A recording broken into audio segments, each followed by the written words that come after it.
I'm going to teach you full step-by-step tutorial. We're going to build a simple, reliable n8n workflow that generates sample data in both JavaScript and Python, then splits that data into individual items so you can test downstream logic with confidence. This is perfect for trying out nodes, simulating loops or pagination, and creating dummy records without touching real systems. Start in a new workflow by adding the manual trigger node. This node is exactly what it sounds like. It lets you run the workflow on demand. It's ideal for testing because you control when it runs, and you can repeatedly execute it while you tweak things. Next, add a code node and name it Generate Data JavaScript. Leave the language set to JavaScript. This node will create a small set of sample records for us to work with. In this setup, it builds 20 data objects and places them into a single array stored under a field named bar. Each object includes 3 properties: index, num, and test value.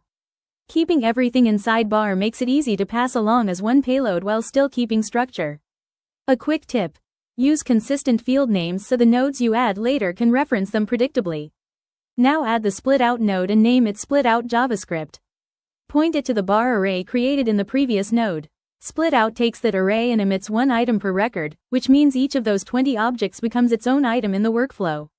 This is extremely helpful when you plan to apply item-by-item processing in later nodes, such as filters, HTTP requests, or transformations. Add another code node and name it Generate Data Python, then switch the language setting to Python. This node mirrors the JavaScript version, creating the same 20 records and storing them in bar. It's a great way to validate that your workflow works equally well regardless of whether your data comes from JavaScript or Python logic. Add a second split out node and name it Split Out Python. Configure it the same way, targeting the bar array, so the Python-generated records are also split into individual items. Now connect the nodes. From manual trigger, connect to both Generate Data JavaScript and Generate Data Python. Then connect Generate Data JavaScript to Split Out JavaScript, and Generate Data Python to Split Out Python. With this layout, both branches can run at the same time.